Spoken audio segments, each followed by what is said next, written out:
बाबासाहेबांच्या आठवणी संबंधी सांगायचं झालं तर कुर्डुवाडीशी बाबासाहेबांचा आणि कुर्डुवाडीच्या परिसराशी बाबासाहेबांचा घनिष्ठ असा संबंध आलेला आहे। अनेक वर्षापासून या गोष्टीला आम्ही चालना देण्याचा प्रयत्न करत आहोत। बाबासाहेब खऱ्या अर्थाने या ठिकाणी पहिल्यांदा 24 जानेवारी 1937 साली या ठिकाणी जीवाप्पा ऐदाळे यांच्या प्रचारार्थ या ठिकाणी कुर्डुवाडीला आले होते आणि जीवाप्पा ऐदाळे हे आमदारकीला उभा होते आणि त्यांचा प्रचार करण्यासाठी या ठिकाणी आत्ताचं हिरालाल थिएटर जे कुर्डुवाडीच्या सेंटर प्लेसमध्ये आहे, आता त्याला लक्ष्मी थिएटर म्हटलं जातं, या थिएटरमध्ये प्रचंड प्रमाणात मोठ्या प्रमाणामध्ये मोठी सभा, प्रचाराची सभा झालेली होती आणि त्या सभेमध्ये बाबासाहेबांनी आपलं मनोगत व्यक्त केलेलं होतं। त्या सभेमध्ये बाबासाहेबांनी मनोगत व्यक्त केलेलं होतं। त्याच जीवाप्पा ऐदाळेंच्या माध्यमातून बहिष्कृत हितकारिणी सभा यांच्या माध्यमातून त्यांनी सोलापूरला मुलांचं बोर्डिंग चालू केलं होतं आणि त्याचं प्रमुख म्हणून जीवाप्पा ऐदाळे यांना नेमलेलं होतं। अशा प्रकारे ही पहिली घटना की बाबासाहेब हे 24 जानेवारी 1937 साली या कुर्डुवाडीमध्ये त्यांनी पाऊल ठेवलेलं आहे। कुर्डुवाडी हे बाबासाहेबांच्या पवित्र पदस्पर्शाने पवित्र झालेली भूमी आहे। दुसरी घटना अशी सांगता येईल की ज्या वेळेला बाबासाहेब 31 डिसेंबर 1937 साली कुर्डुवाडी रेल्वे स्टेशनवर आले, ते पहाटे 5 वाजता आले आणि त्या ठिकाणी ते पंढरपूरला जाणार होते। दलित परिषद त्या ठिकाणी पंढरपूरला आयोजित केलेली होती आणि त्या परिषदेला जाण्यासाठी बाबासाहेब कुर्डुवाडी रेल्वे स्टेशनवर आले। त्यावेळेला इतकी प्रचंड गर्दी रेल्वे स्टेशनवर जमलेली होती की प्रशासनाला ती गर्दी हटवता येत नव्हती। शेवटी प्रशासनाने काही दंड स्वरूपामध्ये नागरिकांना करण्याचं ठरवलं, तरी सुद्धा लोक त्या ठिकाणाहून हटत नव्हती। इतकी प्रचंड असे गर्दी त्या ठिकाणी होती। त्या ठिकाणी बाबासाहेबांनी सर्व कार्यकर्त्यांना मार्गदर्शन केलेलं आहे आणि मार्गदर्शन करून त्या ठिकाणी चहा पाणी घेतलेलं आहे आणि बाबासाहेबांनी सत्कार स्वीकारलेला आहे। अनेक कार्यकर्त्यांची विचारपूस बाबासाहेबांनी त्या ठिकाणी केलेली आहे आणि त्यानंतर ते पंढरपूरला रवाना झालेले आहेत। त्यानंतरची तिसरी घटना या कुर्डुवाडीमध्ये बाबासाहेब येण्याची म्हणजे ज्या वेळेला तडवळ्याचा महार मांग परिषद आयोजित केलेली होती, त्यावेळेला बाबासाहेब 22 फेब्रुवारीला 1941 रोजी या ठिकाणी कुर्डुवाडीला परत आले आणि त्यावेळेला सुद्धा बाबासाहेबांनी कार्यकर्त्यांची विचारपूस केली, कार्यकर्त्यांना धीर दिला, कार्यकर्त्यांना मार्गदर्शन केलं आणि बाबासाहेबांनी स्वतः सत्कार स्वीकारून अनेक योजना, अनेक ध्येयधोरणं, अनेक पुढचा दृष्टिकोन बाबासाहेबांनी कार्यकर्त्यांना सांगितला आणि ते तडवळ्याच्या महार परिषदेला रवाना झाले। ती तारीख होती 22 फेब्रुवारी 1941 साली। त्यानंतर बाबासाहेब पुन्हा त्या तडवळ्याच्या परिषदेवरून परत येत असताना बार्शीला उतरले।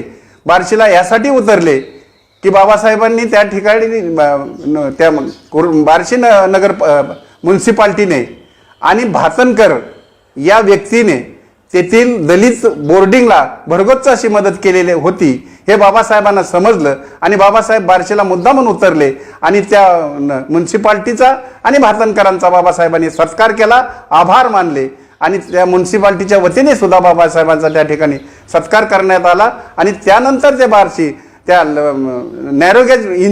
नॅरोगेज गाडीने कुर्डुवाडीला आले।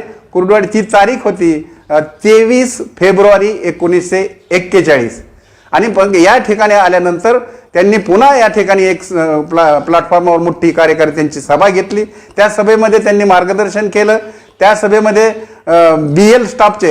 BL रेल्वे स्टाफचे कर्मचारी उपस्थित होते, त्याचप्रमाणे सोनवणे इत्यादी कार्यकर्ते सुद्धा उपस्थित होते। त्यावेळेला सर्वांच्या वतीने अनेक महिला, दलित महिला त्या ठिकाणी बाबासाहेबांना ओवाळायसाठी आल्या होत्या, बाबासाहेबांना पाहण्यासाठी आलेल्या होत्या। बाबासाहेब हे आमचे महापुरुष आहेत आणि ते कशा प्रकारे आहेत हे पाहण्यासाठी संपूर्ण परिसरातून या ठिकाणी गर्दी जमलेली होती आणि बाबासाहेबांचा त्या ठिकाणी ओवाळून महिलांनी सत्कार केलेला आहे आणि सर्वांच्या वतीने, सर्व समाजाच्या वतीने बाबासाहेबांना 101 रुपयाची देणगी त्यांच्या कार्याला या समाज बांधवांनी दिलेले आहे। हे 4 जे प्रसंग आहेत हे बाबासाहेबांनी या कुर्डवाडीमध्ये आल्यानंतर हे आपल्याला उल्लेखनीय असे प्रसंग आहेत आणि या प्रसंगाशी कुर्डवाडीचं घनिष्ठ असं नातं आहे. त्यामुळं आमच्या सर्व समाज बांधवाच्या वतीने आम्हाला सर्वांना विनंती करायची आहे. आम्ही या गोष्टीचा पाठपुरावा केला आहे की कोणती गोष्ट की या कुर्डवाडी रेल्वे स्टेशनवर शिलान्यास बसवावा, बाबासाहेबांचं चित्र असलेलं किंवा प्रतिकृती असलेलं एक शिलान्यास बसवावा, असं एक मोठं दिव्य भव्य असं प्लॅटफॉर्मवर त्यांचं चित्र असावं आणि त्यामध्ये या गोष्टीचा उल्लेख करावा.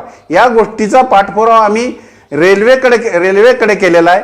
DRM साहेबांना प्रत्यक्ष अर्ज दिलेले आहेत, प्रत्यक्ष भेटलेलो आहोत. GM साहेबांना आम्ही अर्ज केलेला आहे, प्रत्यक्ष भेटलेलो आहोत. एवढेच नव्हे तर रेल्वे बोर्डाला आम्ही विनंत्या केलेल्या आहेत, अर्ज केलेले आहेत, रेल्वे मंत्र्याला सुद्धा अर्ज केलेला आहे. पण या गोष्टीचा अजून काही म्हणजे यशस्वीपणे आम्हाला त्याचा निकाल हाती आलेला नाही. कुर्डवाडीच्या प्लॅटफॉर्मवर तशा प्रकारचा शिलान्यास बसवता अजून परवानगी दिली नाही. ती जर परवानगी दिली तर खऱ्या अर्थाने कुर्डवाडीचं वैभव एवढंच नव्हे, कुर्डवाडीचंच नाही तर महाराष्ट्राचं वैभव या प्लॅटफॉर्मला लाभल्याशिवाय राहणार नाही. आणि म्हणून या ठिकाणी जे आम्ही प्रयत्न करत आहोत, मी सर्व जनतेच्या माध्यमातून, सर्व राजकीय प्रतिनिधीच्या माध्यमातून मी आपणाला विनंती करतो आणि मॅक्स महाराष्ट्राच्या चॅनलच्या माध्यमातून मी विनंती करतो की या गोष्टीला आपण चालना द्यावी, त्याचा पाठपुरावा करावा आणि अशा प्रकारचा शिलान्यास त्या ठिकाणी रेल्वे प्लॅटफॉर्मवर बसवावा अशी सर्व समाज बांधवांची तुम्हाला विनंती राहील. दुसरा आपल्याला आणखी एक दुसरा भाग करता येईल. हा झाला कुर्डवाडीच्या शहरापुरता बाबासाहेबांनी कधी कधी आले, हा झाला एक भाग. आणि दुसरा भाग आपल्याला असा करता येईल की कुर्डवाडी सोडून बाबासाहेब या माढा तालुक्यामध्ये या परिसरामध्ये किती वेळा आले, कशासाठी आले आणि त्यांनी इथं येऊन काय काम केलं हे अतिशय महत्त्वाचं आहे. आणि मग ते सांगत असताना आपल्याला कुर्डवाडीच्या जवळच एक 10-12 किलोमीटर अंतरावर असणारं माढा हे तालुक्याचं ठिकाण आहे आणि त्या तालुक्याच्या ठिकाणी बाबासाहेब हे जवळ ऑक्टोबर महिन्यामध्ये ऑक्टोबर 1924 साली बाबासाहेब त्या ठिकाणी आपलं आर्ग्युमेंट करण्यासाठी एक केसच्या संदर्भामध्ये, कोठारीच्या केसच्या संदर्भामध्ये आर्ग्युमेंट करण्यासाठी बाबासाहेब त्या कोर्टामध्ये आले होते. त्यांनी त्या ठिकाणी साक्षी दिलेली आहे, आर्ग्युमेंट केलेला आहे. ती तारीख सुद्धा आणि तो कोर्ट सुद्धा अतिशय आमच्या दृष्टीनं महत्त्वाचा आहे.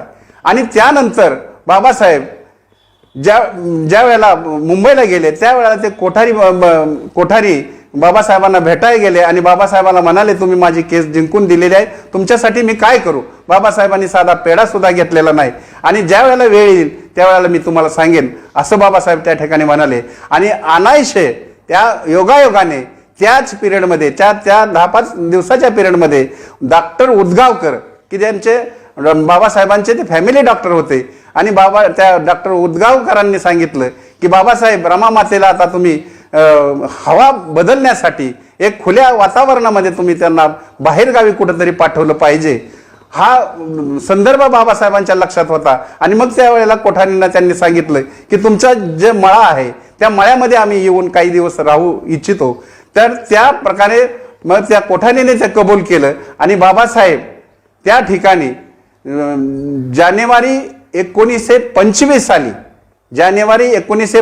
साली रमा माते सहित त्या ठिकाणी कोठारी वालचंद रामचंद कोठारी यांच्या मळ्यामध्ये येऊन राहू लागले. त्या ठिकाणी ते ब्राह्मणेतर चळवळीचे ते कोठारी पुरस्कर्ते होते आणि ब्राह्मणेतर चळवळीचे पुरस्कर्ते असल्यामुळे बाबासाहेबांना ती बोर्डिंग त्यांनी त्या ठिकाणी बोर्डिंग चालवत होते. बाबासाहेबांना ती बोर्डिंग त्यांनी दिलेली आहे आणि त्या बोर्डिंगमध्ये बाबासाहेब राहू लागलेले आहे. त्या बोर्डिंगवर आजही बाबासाहेबांचं नाव आहे, त्याचा उतारा सुद्धा आज निघत आहे. तेव्हा अशा प्रकारे बाबासाहेब त्या ठिकाणी राहू लागल्यानंतर साधारणतः महिना ते 1.5 महिना त्या ठिकाणी बाबासाहेब राहिलेले आहेत. आणि बाबासाहेब राहिलेलं जे ठिकाण आहे, परिसर जो आहे तो सर्वात पूर्वी जंगलमय होता आणि या जंगलामध्ये बाबासाहेब रोज उठून शिकारीच्या काही मित्रांना घेऊन शिकारीला जात होते आणि शिकारी करून ते परत येत होते. एके दिवशी अशाच प्रकारे बाबासाहेब शिकारीला गेलेले आहेत आणि बाबासाहेब शिकारी करत असताना त्यांचा नेम चुकलेला आहे आणि ते हरण पळून गेलेलं आहे. बाबासाहेबांच्या हनवटीला जखम झालेली आहे, रक्त यायला लागलेलं आहे. बाबासाहेब परत घरी आलेत आहेत. रमामातेने ते पाहिलेलं आहे. रमामाता म्हणली की त्या हरणांना आनंद झाला असेल किंवा का आनंद झाला असेल की बाबासाहेबांच्या हातून आपण मरणार नाही. बाबासाहेब ज्या वेळेला शिकारीला आले त्यावेळी त्यांना अतिशय आनंद झाला असला पाहिजे, हा विनोद रमामातीने त्या ठिकाणी केला आणि त्याला उत्तर बाबासाहेबांनी अतिशय मार्मिक शब्दामध्ये दिलेलं आहे. आणि ते म्हणजे बाबासाहेब रमामातेला म्हणतायत, रामू मी हरणासारख्या गोर गरीब प्राण्यांची हत्या करण्यासाठी मी शिकार करत नाही, मी मोठ्यांची शिकार करण्यासाठी या जगामध्ये जन्म घेतलेला आहे. तेव्हा अशा प्रकारचा विनोद कोटी त्या ठिकाणी बाबासाहेबांनी केलेले आहे. हे झालं. त्यानंतर त्या पाडसाला एक पाडस त्यांना सापडलं आणि ते पाडस त्यांनी त्या आपल्याबरोबर ज्या वेळेला ते मुंबईला गेले त्यावेळेला त्या पाडसाला घेऊन रेल्वेनं बाबासाहेब आपल्या घरी गेलेले आहेत आणि त्या ठिकाणी त्या पाडसाला बाबासाहेबांनी 15 दिवस सांभाळलेला आहे आणि 15 दिवसानंतर त्या पाडसाची एवढी सेवा केलेली आहे की त्यांनी फरशीवर कात्या पसरलाय, पाय घसरू नये म्हणून कात्या पसरला, सर्व प्रकारची सोय त्या पाडसासाठी केलेली आहे. पण नाईलाज झाला आणि ते पाडस 15 दिवसांनी ते मरण पावलेलं आहे. अशा प्रकारची जी 22ची घटना आहे, ती 22ची घटना अतिशय महत्वाची घटना आहे. बाबासाहेब हे रमामातेसहित त्या ठिकाणी दीड महिना राहिलेले आहेत आणि तो परिसर बाबासाहेबांनी सगळा पिंजून काढलेला आहे.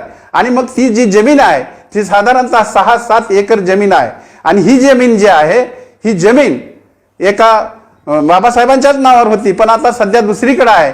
ही जमीन आम्हाला आमच्या समाजाला मिळावी किंवा शासनाने त्याचा ताबा घ्यावा आणि शासनाच्या माध्यमातून ते रमामातेचं आणि बाबासाहेबांचं स्मारक, भव्य असं स्मारक जेणेकरून महाराष्ट्रामध्ये हे स्मारक 1 नंबरचं व्हावं, अशा प्रकारची आमची कल्पना आहे, आमची अशा प्रकारची मागणी आहे. ते शासनाने तरी ताब्यात घ्यावं किंवा आमच्या समाज बांधवाच्या तरी ताब्यात ती जमीन द्यावी. ती जमीन आमच्या ताब्यात आल्यानंतर त्या ठिकाणी विविध प्रकारचे प्रकल्प आम्ही त्या ठिकाणी राबवणार आहोत की जेणेकरून बाबासाहेबांचं जे वास्तव्य आहे ते स्मारक बनेल आणि अद्वितीय असं स्मारक त्या ठिकाणी होईल, अशी आमची सर्व जनतेची मागणी आहे.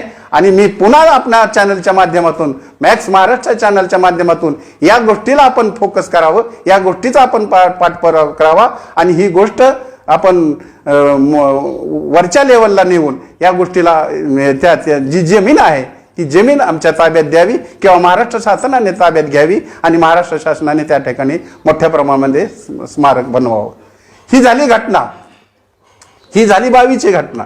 आता दुसरी एक घटना अतिशय महत्वाची आहे, ती कुर्डवाडीच्या परिसरामध्ये जी घटना आहे ती इथून 1-2-3 किलोमीटर अंतरावर असणारं भोसरे गाव. या भोसरे गावामध्ये बाबासाहेब ज्या वेळेला गेले त्यावेळेला ती साधारणतः तारीख होती 1937 सालची. ज्या वेळेला थिएटरमध्ये बाबासाहेब आले त्याच दिवशी त्या भोसऱ्याला गेले. भोसऱ्याला ह्याच्यासाठी गेले, भोसरे तालुका माडा या कुर्डवाडीपासून 2-3 किलोमीटर अंतरावर असणारं गाव, त्या गावामध्ये शंकरराव रिकिबे हे बाबासाहेबांचे अनुयायी होते, आता कट्टर अनुयायी होते. त्यांनी बाबासाहेबांना त्या ठिकाणी नेलं आणि त्यांनी एक घर बांधलं होतं. बाबासाहेबांनी त्या घराचं उद्घाटन केलं. जवळच एक विहीर खोदलेली ती, बाबासाहेब त्या विहिरीचं पाणी प्यायलेलं आहे. हे सगळे फोटो, हे सगळं जे साहित्य आहे ते लिखित आहे, म्हणजे ते असं काही हे नाही की ते लिखित आहे. आणि बाबासाहेब त्या ठिकाणी गेलेले आहेत. बाबासाहेबांनी शंकरराव रिकिबेंना शाबासकी दिलेले आहेत. त्यांचं वंशज, त्यांचे नातवं आणि पंतूर या ठिकाणी आजही उपस्थित आहेत. ते घर, भोसऱ्याचं जे घर आहे ते आजही उपलब्ध आहे, थोड्याशा पडक्या अवस्थेमध्ये आहे, ते आजही उपलब्ध आहे. त्याचे फोटो सुद्धा आमच्याकडे आहेत. तर अशा प्रकारे बाबासाहेब या ठिकाणी आलेले आहेत. थिएटरमध्ये आले, थिएटर महत्वाचं आहे, माड्याचं कोर्ट महत्वाचं आहे, भोसऱ्याचं घर महत्वाचं आहे, बाबासाहेबांचं वास्तव्य महत्वाचं आहे. आणि एवढंच नव्हे तर कुर्डवाडी शहरामध्ये प्लॅटफॉर्मवर बाबासाहेब किती वेळा आले, कुर्डवाडी शहरामध्ये किती वेळा आले, ह्या सगळ्या गोष्टीचा उहापोह मी माझ्या या ह्याच्यातून केलेला आहे. तेव्हा आपण या सर्व गोष्टीवर लक्ष केंद्रित करून, या सर्व गोष्टीचा पाठपुरावा करून मॅक्स महाराष्ट्र किंवा जे जनतेचे प्रतिनिधी आहेत या जनतेच्या प्रतिनिधीनं या गोष्टीला चालना द्यावी आणि आमचं या समाज बांधवाचं म्हणणं खरं करून दाखवावं, प्रत्यक्षात ते उतरून दाखवावं. आम्ही त्यांचं फार फार ऋणी राहू, एवढंच या ठिकाणी बाबासाहेबांच्या 132व्या जयंतीच्या निमित्ताने मी आपणाला सांगू इच्छितो. पुन्हा आपणा सर्वांना बाबासाहेबांच्या जयंतीच्या निमित्ताने हार्दिक शुभेच्छा देतो. थांबतो. जय भीम, जय भारत.